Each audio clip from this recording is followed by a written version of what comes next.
Welcome back to the Self Trust Solution podcast. Today, I am thrilled to introduce someone whose story captures exactly what season 3 is all about.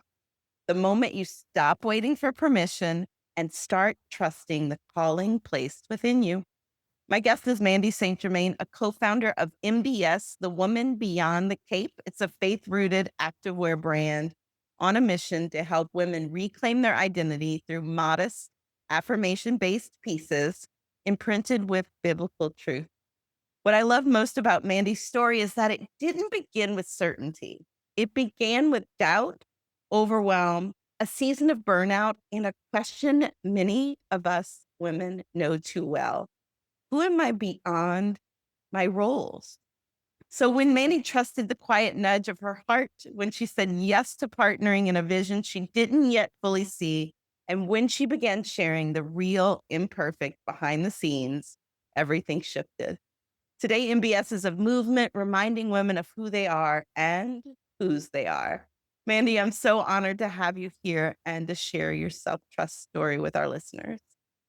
Thank you so much. And that intro just spoke so beautifully to who we are and who I am. So thank you so much. I'm happy to be here. Yes, it is awesome to have you here. And let's start before MBS existed and before the idea, before the brand, what was life like for you? What were you navigating internally in that season? So I am a mom and stepmom to four beautiful girls. And my husband's recently retired out of the military. So our life looked very chaotic.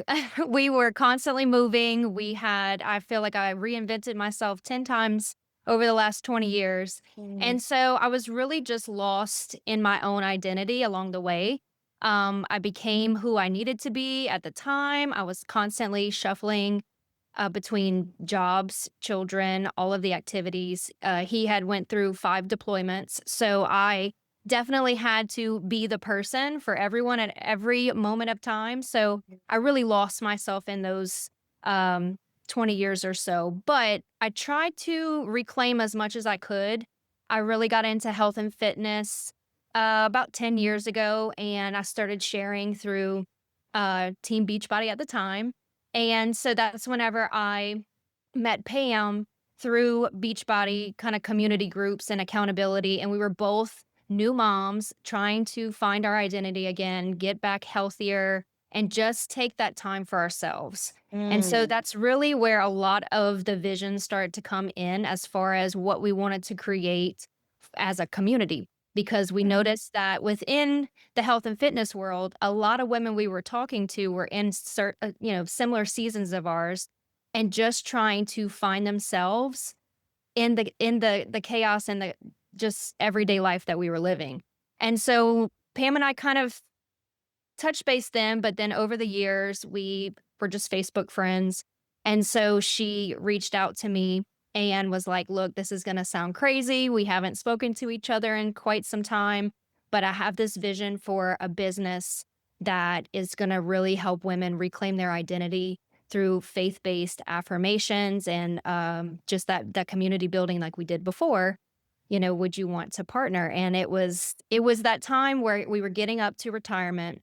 I knew that we were moving back home and that I needed to have a shift. I've been in education for over 20 years, so it was something that I was always wanting to help and serve, but I started to feel this calling of, I really miss that community one-on-one, speaking to women, helping women through the seasons of life. And so I didn't really truly understand it at the time. It was one of those like, let me pray about it. And I just felt called that this is something I need to step into. And so that's where all of this kind of transcended. Yeah. Was there a moment, maybe even before we get to the business, where you were realizing that you weren't fully trusting yourself? Like, what did that look like in your day to day? It happened during the last deployment. Right before we were getting ready to move, my husband was in Iraq for 9 months, and I was at home with my 3 daughters. And I just started to feel this little nudge and shift within myself. I was successful in my career. We were doing things with our community at the time where we were living, but I just felt like there was something that was missing. And I really realized that it was the need to slow down and to really start to connect with what I felt like I needed to be doing every single day. And even since then, things have shifted. But it's been that call to my family, to my home, and to my community that has really just fulfilled the most because it was once I started to really listen and to slow down and sit in every single day, how can I serve? Or every single day, what do I need to be doing to just honor God and the things that I need to be doing with my life, that things start to really shift. Yeah, it's like when we get to a point where we're not actively choosing to trust ourselves or even God because we just get caught up in the Mhm. doing of the everyday. And until we stop and question, and it's so beautiful the way you point out that there's this pull and you recognize it, but we spend a lot of time not answering that Yes. pull. And so you started to do that through reconnecting with your fitness and also within your community. And Yeah. then Pam comes to you Mhm. and she comes with this spark of an idea. What was happening inside you at that moment? Well, she reached out over Facebook and she was like, "Hey, are y'all coming in for we're from the same area." So she's like, "Are y'all coming in for Christmas? Like I'd love to sit down and have coffee." And I was like, "Well, that's interesting. Like we haven't really connected in person in years."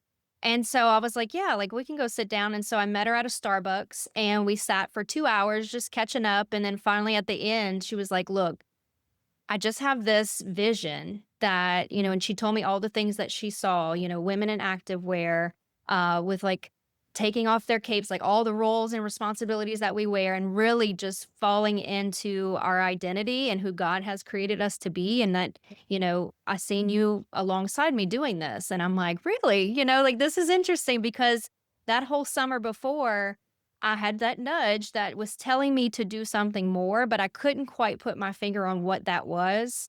And then when Mm. she said it, she was like, "I wanna build this community with you because we have such like-minded, thoughts and visions and just everything like that," that I was like, "This is it." Like, this is what all that prep over the summer with me really digging more into my faith, journaling, sitting down and just being quiet and still, which was so hard at the time because my husband was Yeah. deployed. It was just that aha moment that I was like, okay, like this is what I was being prepared for. Mm. So you say yes, even without really knowing exactly what it is, but it seems Exactly. like it's an answer to that pull or that Mhm. calling. So what shifted for you when you stopped, like when you just started trusting the calling, if you will? Everything shifted. I mean, I feel like now, even 2 years later, like it's been the pivotal point in my life where I stopped trying to control what the next narrative would be, and I decided to really just sit and, like I said, start each day asking, "How can I serve today?" Or put me in positions where I can be, that light for someone else. And so, I think just having that mindset that, you can trust your calling, you can trust your intuition and know that the doors are gonna open, but you have to take that first step and just being obedient and knowing that the next thing that opens is gonna be, the next thing that you need to focus on. And so I think just constantly having that mindset has just opened so many opportunities and doors and just helped our family all kind of come together also, just being an example for my girls Mm. to sit still because I feel like that's so hard for women in the season that I'm in. Just the busy chaos and shuffling the kids around and being a chauffeur and a cook and everything else that it's to take that time for yourself, even if it's 10 minutes a day, and just know that you can sit and be still and listen and be guided in the directions that you need to. Yeah. I mean, we have to be filled. We can't pour from an empty cup. We've all Mhm. heard that. And so it makes so much sense. And we can think it's so counter, right? But isn't that sort of the way that we are being called to always is counter to what's Mhm. normal, Yeah, right? exactly. And that's because we get in society, we are pressured to um do more and be more. But the way to be more often and accomplish more is to spend that time being directed to Mhm. the right things. And I Exactly. love how you said turning towards it to that question of how can I serve and how can I be a light to others today open up doors. But I wonder sometimes if the doors weren't going to open anyway. And here's the gift though. When we don't stop to ask that question, when we don't put ourselves in that mindset, we will not see them. Mhm. Absolutely, that's a good one. I've coached so many people that those doors are ready. They might even be Mhm. standing open, but when you're so focused on what you aren't, what you don't have, Mhm. what you haven't accomplished yet, it's like the doors are literally like calling you in and you can't see them. Yeah. You just spoke to me because I have like another pivotal moment in my life about to happen where I'm taking Mhm. a huge step of obedience and I'm actually leaving education to focus on my family and MBS and all the other things that I have going in my life that I really feel like I'm being called to. But that's it. Like I'm nervous to take the step, but the doors are wide open and I just need to walk through it with confidence that everything is going to be okay and that this next season is going to be probably better than I can even imagine and I just have to have that faith and obedience to move forward. And so I definitely am feeling that and I feel like a lot of us do that. We almost hold ourselves back more than if we just like I said, you have that intuition, you have that nudge, and a lot of the times we ignore it because we're stuck in our normal. We're stuck in what Yeah, feels comfortable, and so it's when you step out of those comfort zones that's where the magic happens every time, without a doubt. every time. Yeah, we stop because it's uncomfortable, because we're afraid. That's why we have to normalize it. Of course, it's scary. It's not wrong because it's scary. It's scary because probably it's right.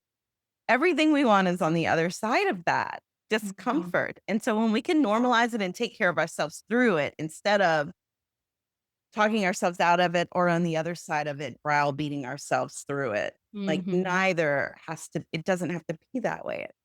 We can normalize the discomfort and support ourselves through it. Now, you've actually had a huge leap of obedience before, though, with the first collection that you launched, right? Yes. So it was definitely one of those. I mean, the whole process has been very eye opening and just a learning curve for us because we went forward with the collections that we felt like women were going to want because they were more modest and just releasing something that spoke to them throughout their day. So, what makes our company a little bit different is we have affirmations imprinted on the inside of each piece. They're all named after I am affirmations and tied to scripture. So each collection represents a woman, so the woman beyond the cape, and they have their own story. They name the pieces, they pick the Bible verses that go with them. So we want them to feel clothed and reminded of who they are throughout the day. So, I am faithful, I am anointed. So all of our pieces are very intentional, but it was definitely that faith going in because both of us have never run a company before. We were just two moms. We both have girls and just trying to be, an inspiration to show that when you feel like you are being called to do something, to step forward and to take that leap of faith. And so, luckily, um, with Pam and myself, just really honing in on that. And once again, like that leads our business. We don't make Yeah. decisions just based off of trends, we make it based off the movement that we're trying to create. But what were the doubts? Like, what decisions did you have to make in spite of the doubts or in collaboration with the doubts? What kind of was going on for you? I think the biggest doubt was if we were really going to move forward with just an online business also because it was a Mm, lot going forward for us at the time. I didn't live in the same town as she did, so it was very logistically difficult.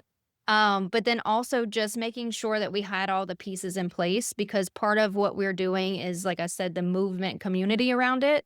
So that was a little bit harder to do at the beginning because we were in different areas and then just stepping into being more of a having more of an online presence, making sure we're connecting the collections to the community. And so that's something that's really been something we're refocusing on right now is really just moving forward with the messaging in the community because I think that was a big struggle at the beginning is we weren't really sure what we wanted to look, sound like, and everything like that as far as what we were putting out.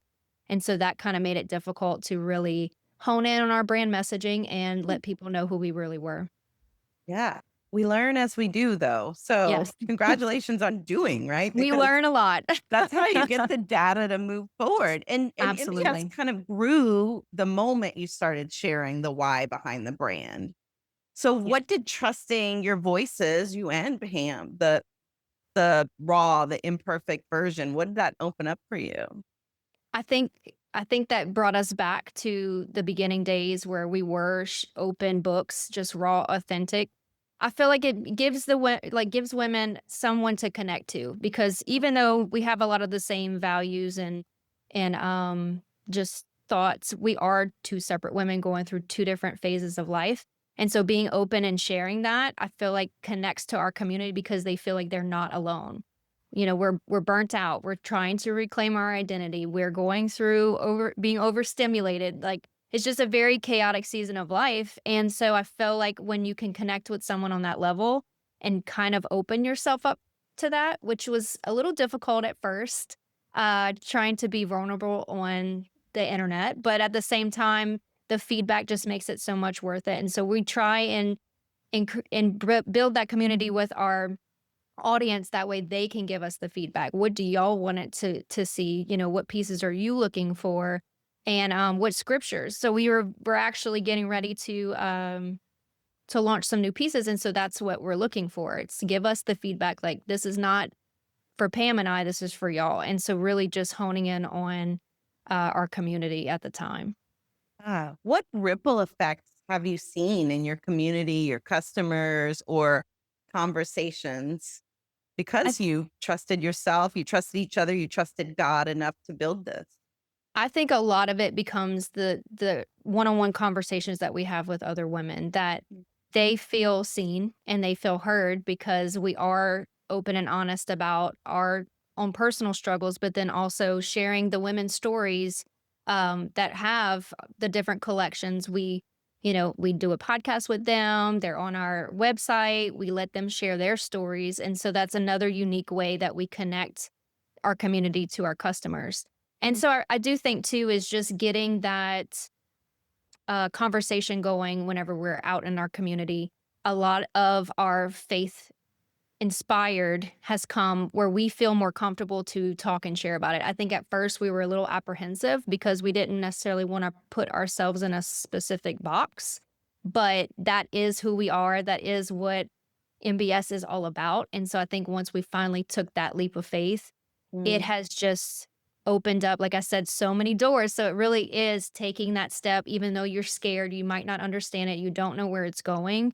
There's always a bigger plan in place. And so I think once we started trusting that voice, it has definitely opened up more doors than what we could have imagined. Yeah. And I'm sure the ripple effect also is that in your open, honest, vulnerable conversation, people feel more safe to have conversations as well. Absolutely. And I think that Yeah. that's what we're trying to create is a place for women to come to share their struggles, but then to also just connect with like-minded women like themselves. Yeah. Lift each other up. Mhm. You can identify. I love that you said you're two very different people, but I think it's so important that we recognize that we unite so much in our differences. We have so much opportunity for that. It creates this. There's of course, like when we see same, that's nice, like of course we have the same struggles. Oftentimes, if we really talk, we're gonna find that we have Right. the Yes. same, many of the same things. But it's also when we can see how others experience it in different circumstances, in different ways. That can unite us as well, and I just think it's so beautiful that you didn't try and cookie cutter it, um, and force the similarities. Mhm. And I think too that that's where a lot of just that brand messaging comes into. Mm. because we get the question all the time, well, you're just another activewear brand. Because it's a hard, category to be in. But at the same time, it's so much more than the clothing for us. It's the movement, the community. And so that's really what sets us apart is to be faith inspired and to really be loud and proud with that because that is like the true center of our brand. But then also just to show other women that we are just like anyone else, and we're literally just trying to bring us all together and have that community aspect. Hmm. If you could speak to the version of yourself who doubted, who felt unqualified or unsure, what would you tell her now? Well, I'm still speaking to her, so I'd still have imposter syndrome sometimes, but I think over the last 2 years, I have grown so much as a person. So I think if I could go back and tell her, um, that I to have more faith in myself. I feel like I doubted myself more than I should have because I have never done this before, but at the same time, I was equipped to do it. I feel like we wouldn't be put in situations if we weren't equipped to do it. In any job, any situation, if you were put in that place, you were there for a reason. And so I feel like if I could tell myself that a few years ago, it would have been just to trust and have faith that it's all going to work out. And please know out there, listeners, that having doubt does not mean that you aren't equipped or that something has gone wrong. Doubt is so normal. We're always going to have it. We talk about that even with unshakable self-trust. Doubt exists for a reason because it is part of our protective mechanism. It's part of our safety sort of alarms that go off, and it's okay. It's when we know how to look at it, relate to it differently, actually have a conversation with it, that it doesn't hold us back. And I love what you just shared because, Mandy, like, it almost ties to the open door and whether we see the doors as open or not. When we look at doubt as if it's a problem, we're like, over here, doubt, and here's some open doors. And of course, if we haven't done something before, like, it would be rude for us to expect there to be no doubt. Well, I know, and I feel like doubt comes with growth also Yeah. because I feel like a lot of the times now I look at the doubtful moments as just an obstacle for me to get over personally because Yeah. I really do truly feel like we are put in places for certain reason, and so I have to almost tell myself to step back, to just pray, and to really know that I'm doubting myself because it's new, but that doesn't mean that I can't do it. And Yeah. so it's definitely a mindset shift that I have to. And I'm going to invite you to one that I invite everyone to now. Instead of it being something that you have to overcome, I really want you to see it as an invitation. Mm, Doubt is an invitation to remind yourself how capable you are, how you were able to raise 3 girls while a husband was deployed, mhm. how you were able to create, this beautiful line and this, partner with this other beautiful human and to speak your truth out in the world. Like when we can connect to what we have done, because we're right, we haven't done it before. So there's the doubt, yay. But it's an invitation to reconnect to all the proof we have that we can do new things. Yes. I love that because I mean, and that's what I said, like, I mean, I feel like I've reinvented myself a dozen times, Yeah. So but you know how.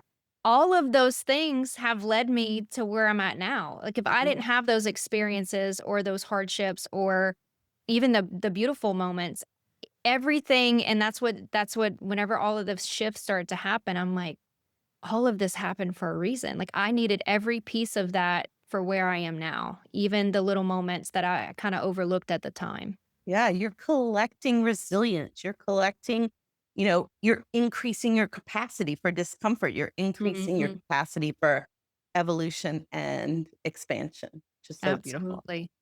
So, Mandy, what is God calling you into next? And how is self trust preparing you for that next chapter? Well, like I said, I'm shifting out of education, which is a huge shift for me, but like I said, I feel the nudge and I listened to it the first time, so I'm gonna listen to it this time. And I'm really wanting to hone in on just my personal life with my family and digging more into that. Like I said, my husband's finally retired, so we have a new normal. And just being at home and having that connectiveness with my family and being there for my girls. But then also on my personal side, sharing more of my story, sharing more of, just like you said, all the little tips and tricks throughout the years that I really feel like are going to resonate with women in similar situations as my own. And so I'm big into writing, and so I'm looking into publishing a few things and really just moving forward with helping others in a new capacity. I love it. Mandy, thank you for sharing such an honest, faith filled, self trust story. Your journey is such a reminder that obedience doesn't require certainty, just a willingness to trust the calling, maybe yourself and who's calling as well. So Yes. please tell people where they can learn more about MBS, shop the collection, follow your journey. So we have a website. It's www.mbsfit.co. And we're also on Instagram as MBS My Best Self. And then I'm also on Instagram at Mandi.St. So I would love for y'all to come check us out, follow us. Yes, and we're going to have all those links in the show notes. So thank you again for being here. This conversation is going to resonate deeply, I know, with many. Thank you so much. Yeah. And if you have a self trust story to share, I'd love to hear it. And if you're ready to create one, I'd love to help you claim it. Visit theselftrustcoach.com or check the show notes for details and make sure you're subscribed so you don't miss the next story. See you next time.